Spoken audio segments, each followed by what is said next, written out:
January 18, 1945. Camp Roberts, Texas. The spoon shook in Ingrid Mueller's grip as she gazed at what the American soldiers called supper. A grilled steak, seared black on the edges yet tender pink inside, filled her tin plate beside creamy mashed potatoes swimming in real butter and corn that glowed golden yellow.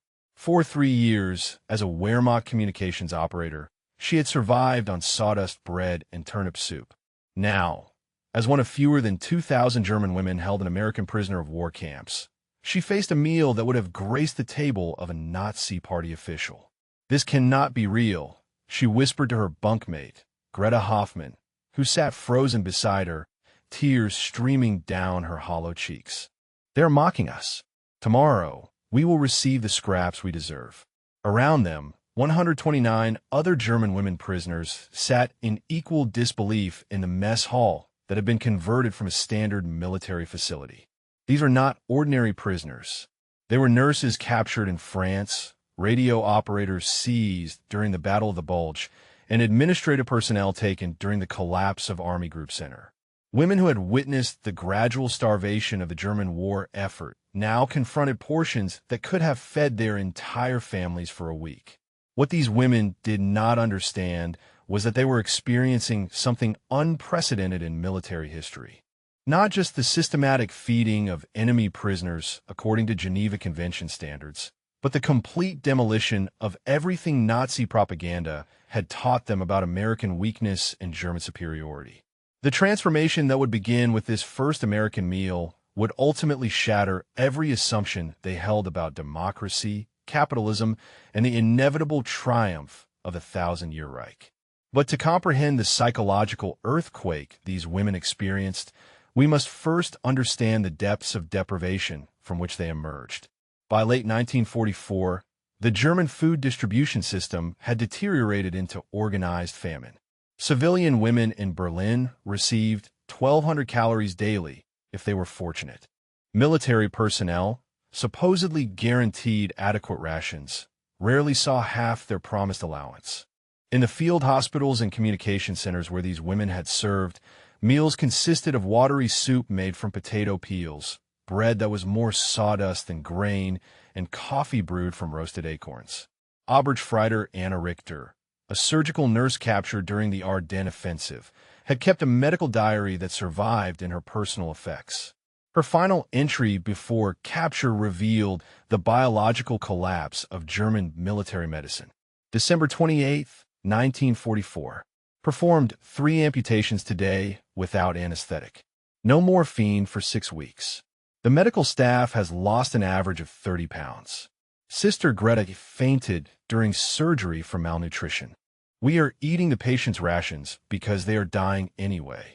The medical supplies consist of paper bandages and hope. When these women surrendered or were captured across various European theaters, they expected execution or at minimum starvation in Allied prison camps. Nazi indoctrination had prepared them for American brutality against the master race. Instead, within hours of processing, they encountered something that defied comprehension. American K rations distributed at collection points contained more nutrition than they had consumed in months.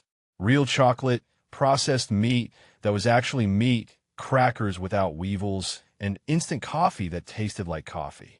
The journey to America aboard converted Liberty ships provided the first systematic contradiction of everything they believed about American industrial capacity. These vessels, which German naval intelligence had declared impossible to produce at reported rates, transported up to 15,000 prisoners monthly across the Atlantic. The women discovered that merchant sailors consumed fresh vegetables, real coffee with cream, and meat at every meal. They watched in horror as American crew members discarded barely touched food, entire meals going overboard without thought. Ingrid Mueller, who would later document her experience in letters to her sister, wrote about the crossing. The American sailors complained about having chicken 3 days in a row. Chicken. We had not seen chicken in 2 years, and they were bored by it. One sailor threw a chocolate bar into the ocean because it had melted slightly in his pocket. We fought each other to retrieve it before it sank. Their casual waste revealed resources beyond German comprehension. Norfolk Naval Base provided the second revelation. As the women disembarked in January 1945, they encountered an America that Nazi propaganda had declared impossible. Female dock workers, whom German ideology had deemed suitable only for domestic duties, operated complex machinery while consuming sandwiches thick with meat and cheese. They drank Coca-Cola from glass bottles and discarded them without concern for rationing. African American supervisors, supposedly inferior according to Nazi racial theory, directed white workers with authority and competence that challenged every assumption about racial hierarchy. The medical processing station delivered another shock. Each German woman received a comprehensive health examination that revealed the extent of their nutritional collapse. Average weight was 25 pounds below normal. Scurvy, pellagra, and beriberi, diseases of severe malnutrition, were endemic among the group. American military physicians, including Jewish doctors who had fled Germany in the 1930s, treated these conditions without hatred or revenge, administering vitamins and nutritional supplements that had been unavailable in Germany for years. Major Sarah Patterson, the chief medical officer at the Norfolk Processing Station, reported conditions that resembled concentration camp victims more than enemy military personnel. These women arrived in a state of systematic starvation. Bleeding gums, night blindness, protein edema, conditions we associate with famine, not military service. We immediately implemented graduated feeding protocols to prevent refeeding syndrome. The irony was not lost on us that we were treating German military personnel better than Germany was treating its own people. The train journey to internment camps provided a 3-day immersion in American abundance that would prove more devastating to Nazi ideology than any propaganda campaign. As the trains rolled through Texas' agricultural heartland, the women pressed against windows, witnessing endless orchards heavy with citrus fruit. Despite winter, dairy farms with herds of cattle that appeared well-fed and grain silos that towered like cathedrals of abundance. Every small town featured grocery stores with full windows displaying goods that had vanished from German shells years earlier. At scheduled stops, the women observed American railroad workers consuming meals that would have been reserved for Nazi party officials in Germany. Thick sandwiches of ham or beef, fresh fruit, thermos bottles of real coffee with cream. They smoked cigarettes continuously, stubbing them out half-finished, demonstrating a casual relationship with scarcity that German minds could not process. One worker at a Dallas station threw away an apple because it had a small bruise, fruit that would have caused riots in Berlin's breadlines. The American prisoner of war camp system had been designed to house over 400,000 Axis prisoners, with the vast majority being German men. The approximately 2,000 German women represented less than 0.5% of total Axis prisoners, making their experience unique in both scale and treatment. These women were distributed among specialized facilities in states like Texas, Oklahoma, and New Mexico, chosen for climates similar to their capture locations as required by Geneva Convention guidelines. Camp Roberts in Texas, where Ingrid Mueller and her fellow prisoners were housed, had been converted from a standard military training facility. The women discovered amenities that exceeded what most had known as civilians in peacetime Germany. Electric lighting illuminated every building. Hot water flowed from faucets without restriction. Flush toilets and shower facilities provided privacy and cleanliness impossible in field conditions. Central heating maintained comfortable temperatures throughout winter months. These basic utilities, taken for granted by Americans, represented luxury beyond imagination for women who had lived in bombed cities without power, water, or heat.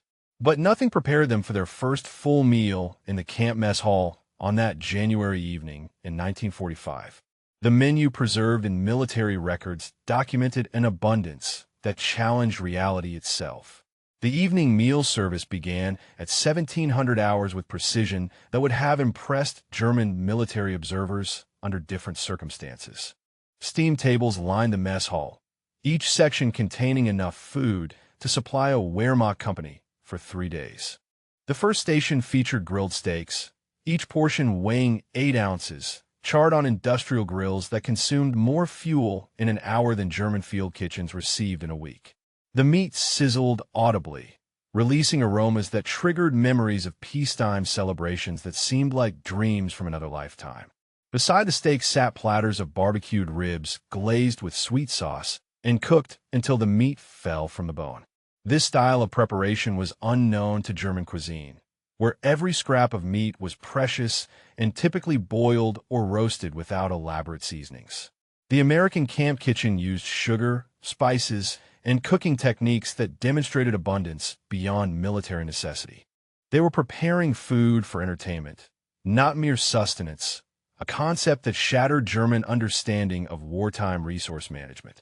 The vegetable stations overwhelmed the senses with colors that had vanished from German tables. Fresh corn on the cob, each ear dripping with butter, sat alongside green beans that retained their vibrant color instead of the gray-green mush that characterized overcooked German vegetables stretched with water to increase volume. Mashed potatoes appeared in mountains, each serving enriched with butter and cream that would have cost a German family a week's wages on the black market. Bread appeared in varieties that challenged memory itself. White rolls, soft as cake, sat warm in wicker baskets beside cornbread that crumbled with golden richness. The bread alone represented agricultural abundance that Germany had not known since before the Great War. American wheat production, they would learn, exceeded German grain harvests even in peacetime years, allowing for refined flour and specialized baking that treated bread as pleasure rather than survival ration. The dessert station delivered the final psychological blow. Apple pie with crust that flaked at the touch, chocolate cake layered with frosting, and ice cream in flavors that existed only in childhood memories. Ice cream in January in a military facility for enemy prisoners. The logistics of refrigeration, dairy production, and sugar allocation required to serve frozen desserts to captives revealed industrial capacity that rendered German war production primitive by comparison. As the women moved through the serving line, American guards maintained casual conversation that demonstrated the routine nature of this abundance. One guard complained that the steaks were slightly overcooked, a criticism that would have been incomprehensible to people who had considered horse meat a luxury. Another mentioned preferring the barbecue sauce from the previous week, indicating regular variation in food preparation that treated prisoner meals as worthy of culinary consideration. The serving portions defied every assumption about prison rations and wartime scarcity. Each woman received quantities that would have fed her entire family under German rationing systems. The meat alone exceeded weekly German civilian allocations. The butter used to prepare vegetables represented monthly rations for German households. The sugar and desserts equaled what German civilians might receive in 6 months, if available at all.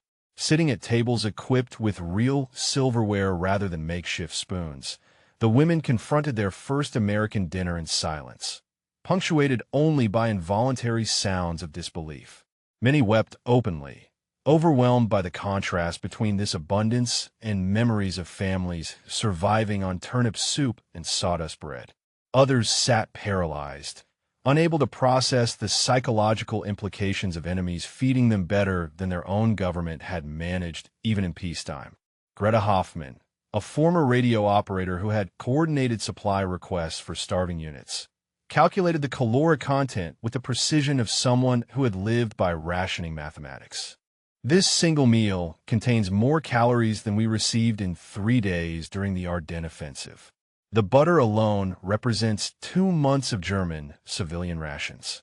If America can feed prisoners this way while fighting a global war, what does that reveal about their true capacity?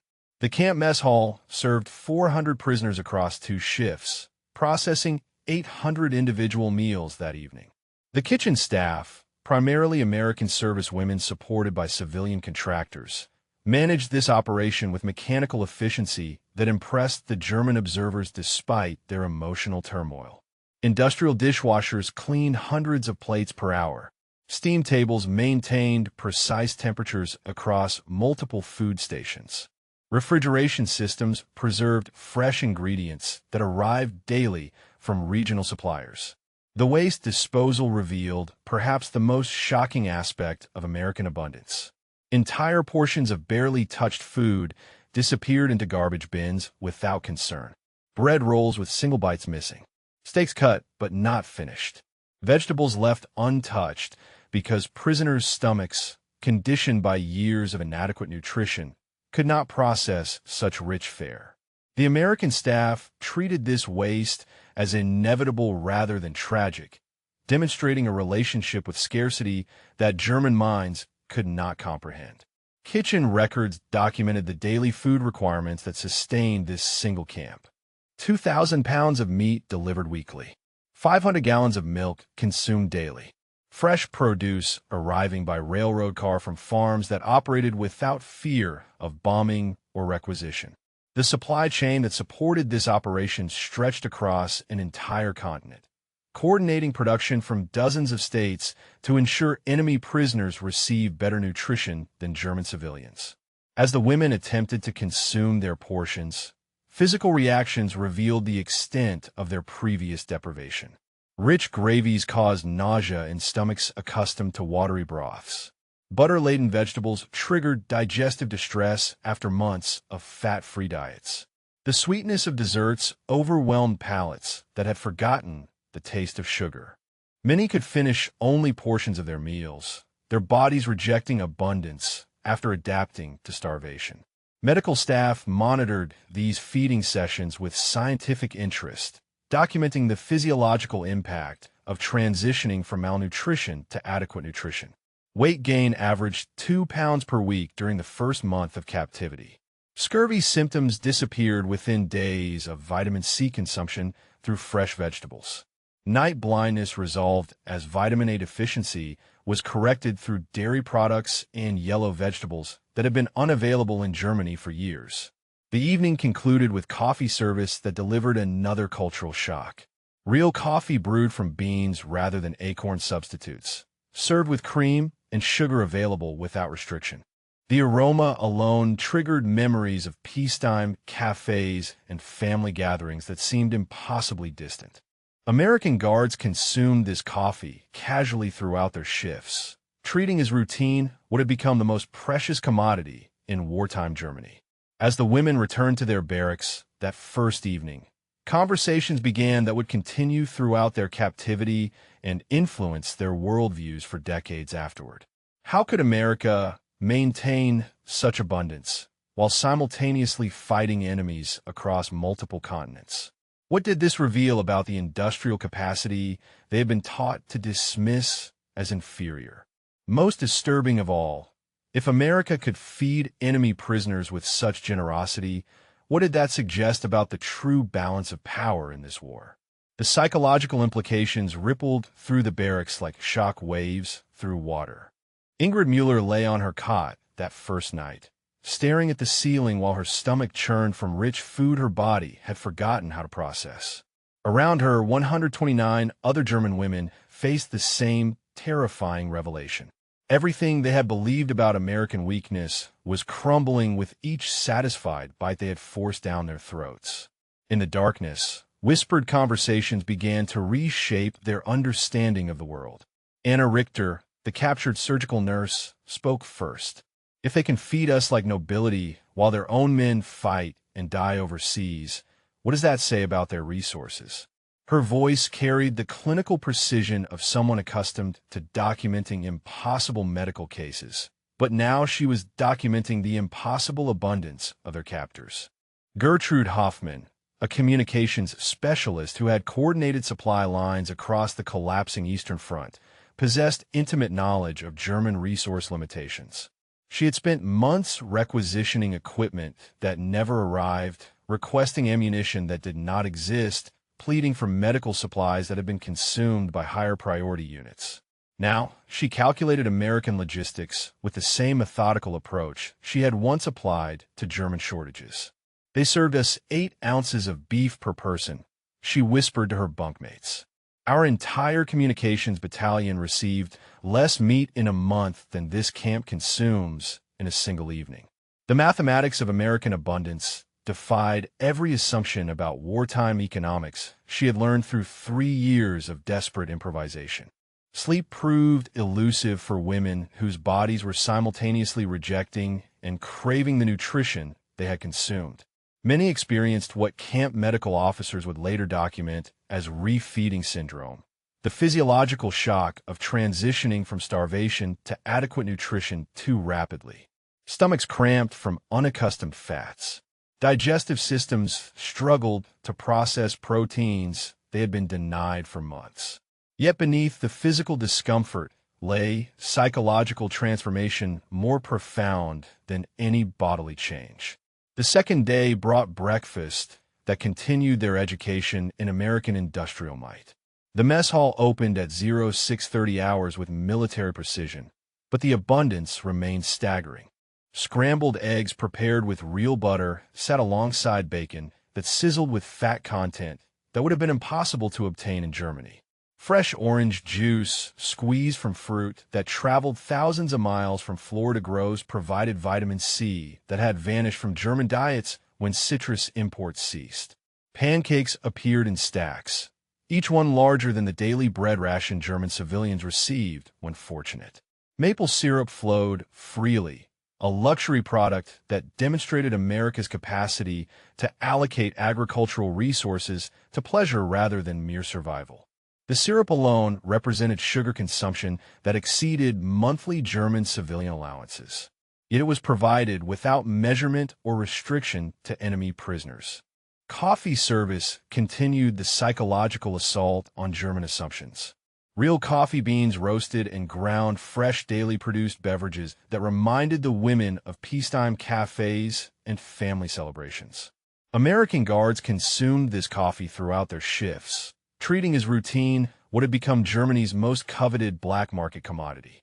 The casual waste of half-finished cups demonstrated a relationship with scarcity that German minds could not process. But it was the American women serving the meals who delivered perhaps the most devastating blow to Nazi ideology. These were not the weak, pampered creatures that German propaganda had depicted. They were competent professionals who managed complex food service operations while maintaining military discipline. They operated industrial kitchen equipment with expertise, coordinated supply chains that spanned continents, and demonstrated organizational skills that exceeded what many German officers had achieved. Sergeant Mary O'Sullivan, the head of food services, supervised meal preparation with efficiency that impressed even critical German observers. She managed inventory systems that tracked thousands of individual items, coordinated delivery schedules that ensured fresh ingredients arrived daily, and maintained quality standards that treated prisoner meals as worthy of professional attention.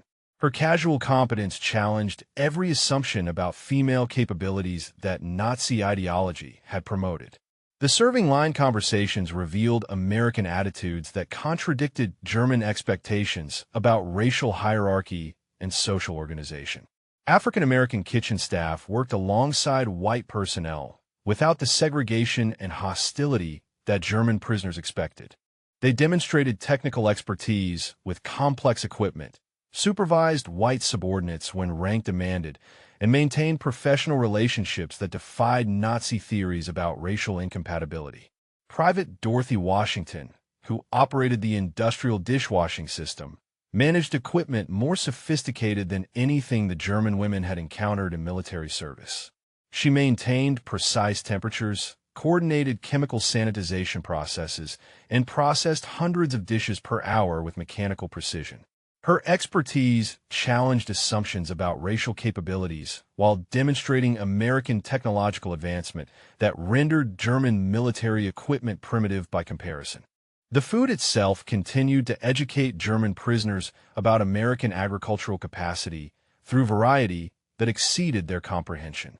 Each meal featured multiple options that demonstrated surplus production across diverse climate zones. Tropical fruits appeared alongside temperate vegetables. Dairy products from northern states combined with grain products from prairie regions. The coordination required to deliver this variety to a single military facility revealed logistical capabilities that dwarfed German achievements. Lunch service introduced the German women to American casual dining concepts that challenged their understanding of military food preparation. Hamburgers, unknown in German cuisine, demonstrated American innovation in combining multiple food groups into convenient forms. The ground beef patties contained more meat than German soldiers received weekly. Fresh lettuce, tomatoes, and onions provided vegetables that had disappeared from German markets. Cheese slices represented dairy production that exceeded German peacetime capacity. French fries prepared from potatoes that were discarded if they showed the slightest blemish revealed agricultural standards that treated imperfection as waste rather than accepting it as necessity. The oil used for frying consumed fats that would have supplied German cooking needs for months. Salt seasoning was applied without measurement, demonstrating mineral resources that German forces had been unable to obtain for field kitchens. The beverage selection challenged German understanding of wartime resource allocation. Coca-Cola, served in glass bottles that were discarded after single use, represented industrial capacity devoted to luxury production during total war. The syrup concentrate traveled from Georgia bottling plants to prison camps across the nation, demonstrating distribution networks that functioned efficiently despite wartime demands. Ice-cold service required refrigeration systems that consumed electricity freely, revealing energy abundance that contradicted everything German prisoners knew about wartime conservation. Dessert service continued the psychological demolition through sweetness that had vanished from German experience. Apple pie prepared with refined sugar and butter created flavors that triggered memories of peacetime celebrations. Chocolate cake layered with frosting demonstrated cocoa supplies that Germany had lost when tropical trade routes were severed. Ice cream in multiple flavors required dairy production, refrigeration technology, and flavor additives that revealed industrial sophistication beyond German capabilities. The German women's reactions evolved from initial shock to systematic analysis as they attempted to comprehend the implications of what they witnessed. Oberstfreiter Lisa Becker, who had managed supply requisitions for field hospitals, began calculating the economic requirements for sustaining such abundance. Her training in medical logistics provided frameworks for understanding resource allocation. But American consumption patterns defied every model she had learned. Each meal represents resources that could sustain a German field hospital for a week, she confided to her bunkmates. The butter alone equals what we requisitioned monthly for surgical patients. Yet they provide this to prisoners without apparent strain on their supply systems. What kind of industrial capacity enables such casual abundance during total war? Her calculations revealed uncomfortable truths about the relative strength of the opposing nations.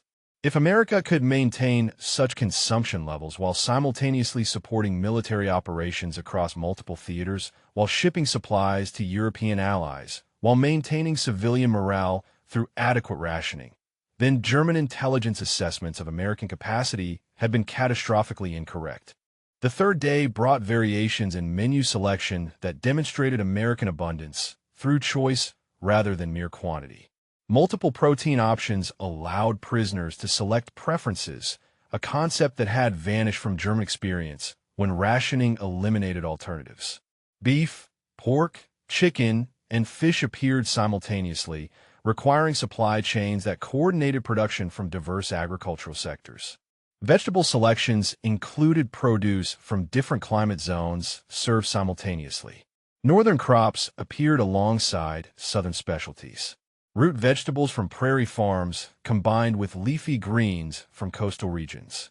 The logistics required to deliver such variety revealed transportation networks that functioned efficiently despite wartime fuel restrictions that had crippled German distribution systems. As the first week of captivity concluded, the German women faced psychological transformation that would influence their worldviews permanently. The daily experience of American abundance had systematically demolished every assumption they had held about relative national strength, democratic efficiency, and the inevitable triumph of their ideology.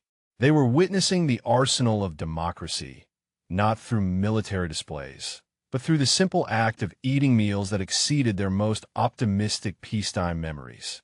The psychological impact accumulated through daily repetition of experiences that challenged fundamental assumptions about American society.